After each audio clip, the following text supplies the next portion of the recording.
If I had to pick the real character of the gang, it would be Dallas Winston. Dally.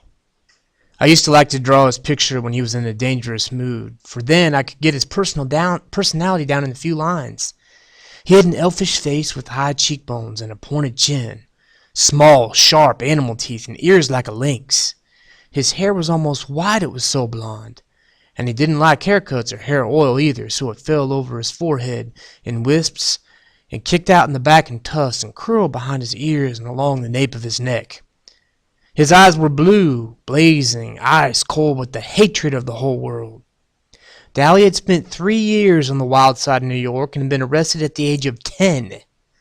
He was tougher than the rest of us, tougher, colder, meaner. The shade of difference that separates greaser from hood wasn't present in Dally. He was as wild as the boys in the downtown outfits, like Tim Shepard's gang. In New York, Dally blew off steam in gang fights, but here, organized gangs are rarities. They're just small bunches of friends who stick together, and the warfare's between the social classes. A rumble, when it's called, usually born of a grudge fight, and the opponents just happen to bring their friends along. Oh, there are a few name gangs around, like the River Kings and the Timber Street Tigers, but here in the Southwest, there's no gang rivalry. So Dally, even though he could get into a good fight sometimes, had no specific thing to hate. No rival gang, only socias. And you can't win against them no matter how hard you try, because they got all the breaks, and even whipping them isn't going to change that fact. Maybe that's why Dallas was so bitter. He had quite a reputation. They have a file on him down at the police station.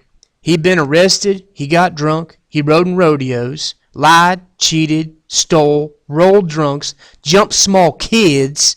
He did everything. I didn't like him, but he was smart, and you had to respect him. Johnny Cade was last and least.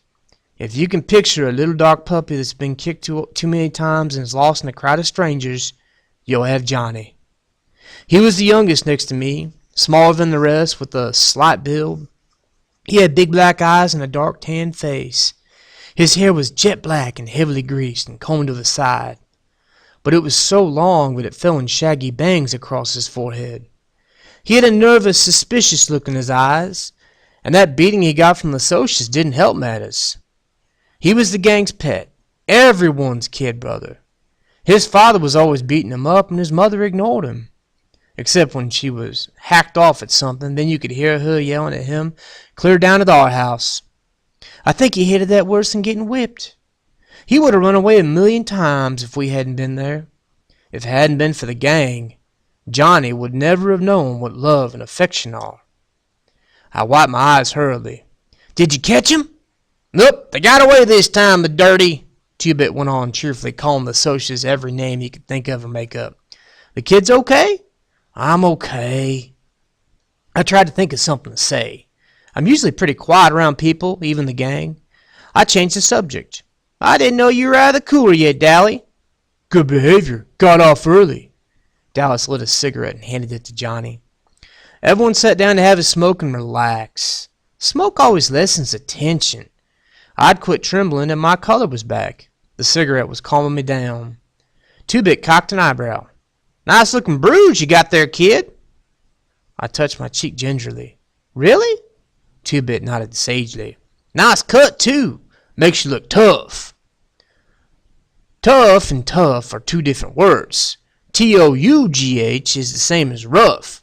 T-U-F-F means cool, sharp, like a tough-looking Mustang or a tough record. In our neighborhood, both are compliments.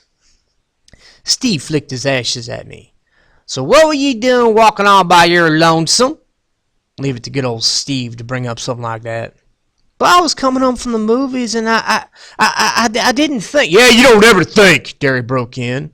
Not at home or anywhere when it counts. You must think at school with all those good grades you bring home and you always got your nose in a book. But do you ever use your head for common sense? No siree, bub. And if you did have to go by yourself, you should have carried a blade. I just stared at the hole in the toe of my tennis shoe. Me and Derry just don't dig each other. I never could please him. He'd have hollered at me for carrying a blade if I had carried one. If I brought home bees, he wanted A's. And if I got A's, he wanted to make sure they stayed A's. If I was playing football, I should be in studying. And if I was reading, I should be out playing football. He never hollered at Soda Pop, not even when Soda dropped out of school or got tickets for speeding. He just hollered at me. Soda was glaring at him. Hey, you leave my kid brother alone here, you hear? Ain't his fault he likes to go to the movies, and ain't his fault the socials like to jump us. And if he'd been carrying a blade, it would have been a good excuse to cut him to ribbons. Soda always takes up for me. Derry said impatiently, Hey, when I want my kid brother to tell me what to do with my other kid brother, I'll ask you, kid brother. But he laid off of me. He always does when Soda Pop tells him to. Most of the time. Hey, next time get one of us to go with you, pony boy, Two-Bit said. Any of us will. Speaking of movies, Dally yawned, flipping away his cigarette butt. Oh, I'm walking over to the Nightly Double tomorrow night. Anybody want to come and hunt some action? Steve shook his head. Me and Soda are picking up Evie and Sandy for the game. He didn't need to look at me the way he did right then. I wasn't going to ask if I could come. I'd never tell Soda because he really likes Steve a lot, but sometimes I can't stand Steve Randall. I mean it. Sometimes I hate him.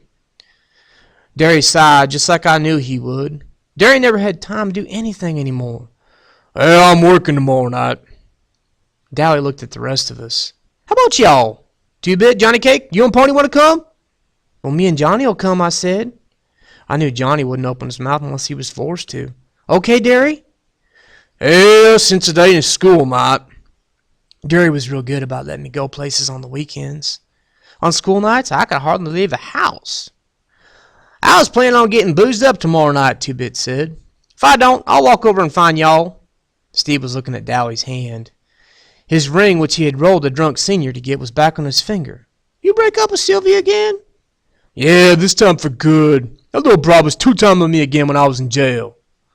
I thought of Sylvia, and Evie, and Sandy, and Two-Bit's many blondes. They were the only kind of girls that would look at us, I thought.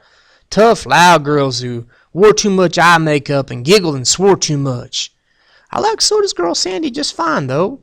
Her hair was natural blonde. Her laugh was soft like her china blue eyes. She didn't have a real good home or anything and was our kind, Gracer. But she was a real nice girl. Still, lots of times I wondered what other girls were like. The girls who were bright-eyed, had their dresses a decent length, and acted as if they'd like to spit on us if given a chance. Some were afraid of us, and remembering Dallas Winston, I didn't blame them. But most just looked at us like we were dirt. Gave us the same kind of look that the Socias gave when they drove by in their Mustangs and Corvairs and yelled, Grace! At us. I wondered about them. The girls, I mean. Did they cry when their boys were arrested? Like Evie did when Steve got hauled in? Or did they run out of them the way Sylvia did Dallas? But maybe their boys didn't get arrested or beaten or busted up in rodeos. I was still thinking about it when I was doing my homework that night. Had to read Great Expectations for English. And that kid Pip, he reminded me of us. The way he felt marked lousy because he wasn't a gentleman or anything. And the way that girl kept looking down on him. That happened to me once.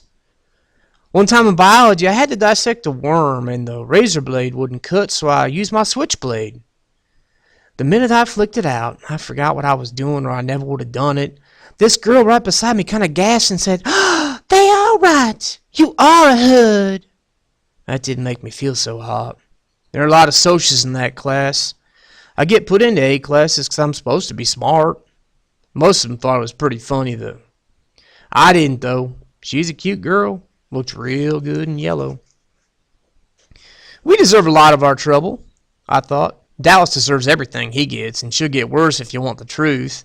And Two-Bit, he wouldn't need half the things he swipes from stores. He just thinks it's fun to swipe anything, but isn't nailed down. I can understand why Soda Pop and Steve get into drag races and fight so much, though. Both of them had too much energy, too much feeling, with no way to blow it off. Rub harder, Soda, I heard Derry mumbling. You're going to put me to sleep. I looked through the door. Soda Pop was giving Derry a back rub. Derry's always pulling muscles. He roofs houses, and he's always trying to carry 2 bundles of roofing up the ladder. I knew Soda would put him to sleep because Soda can put about anyone out when he sets his head to it. He thought Derry worked too hard anyway. I did too. Derry didn't deserve to work like an old man when he was only 20. He'd been a real popular guy in school. He was captain of the football team and been voted Boy of the Year.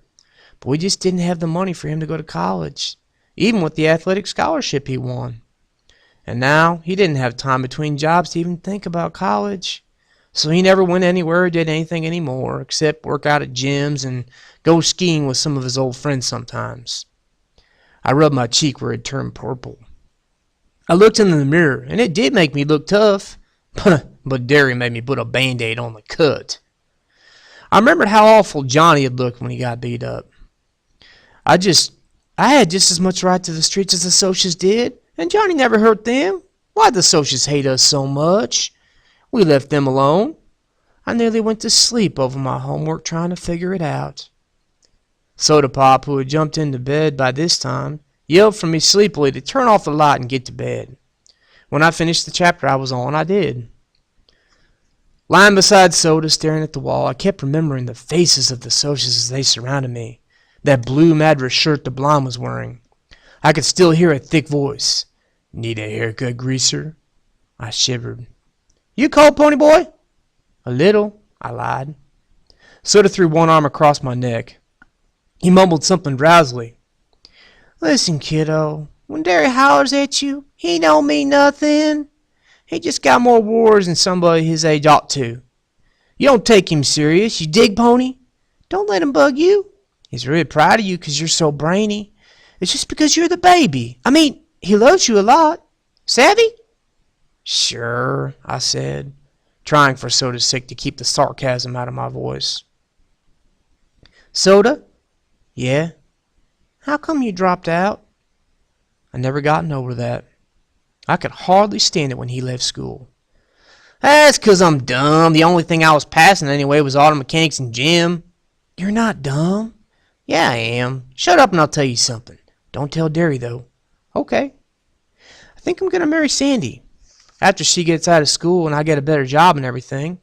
I might wait till you get out of school too, though, so I can help Derry with the bills and stuff. Tough enough. Wait till I get out, though, so you can keep Derry off my back. Aw, don't be like that, kid. I told you he don't mean half of what he says. You in love with Sandy? What's it like? He sighed happily. It's real nice.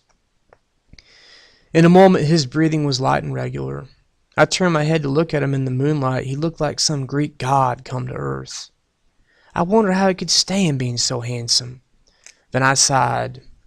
I didn't quite get what he meant about Derry. Derry thought I was just another mouth to feed, somebody to holler at. Derry loved me? I thought of those hard, pale eyes. Soda was wrong for once, I thought. Derry doesn't love anyone or anything except maybe Soda. I didn't hardly think of him as being human. I don't care, I lied to myself. I don't care about him either. Soda's enough, and I'll have him until I get out of school. I don't care about Derry.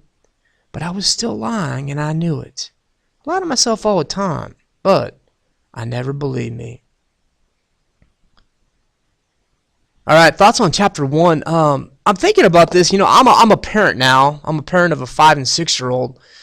I'm wondering what you guys feel. Do you guys feel like your parents are always riding you? Like Pony feels Derry is always on his case, always wanting him to do better in life. My question for you is this. Do you guys understand why your parents are acting like that? I remember when I was a kid, sometimes I thought that my parents were just bugging me too much, you know? But what's interesting is as you get older and as you become an adult and suddenly enough you get kids of your own, what do you find yourself doing as a dad? Myself, I find myself kind of being a little bit hard on my sons like Derry. Now, was I as strict as Derry? No, I'm actually not. I think every parent has their own personality, but it's definitely something to consider. And Soda's trying to talk to Ponyboy here, saying, hey, you know, he doesn't mean what he says. I don't know if you guys can connect with that. You know, do you feel like you're being put in a rough situation like Ponyboy? I don't know. But anyways, hope you enjoyed chapter 1. Chapter 2 is on its way, and we'll be getting there very shortly. In the meantime, enjoy The Outsiders, and thank you so much for listening to me on YouTube.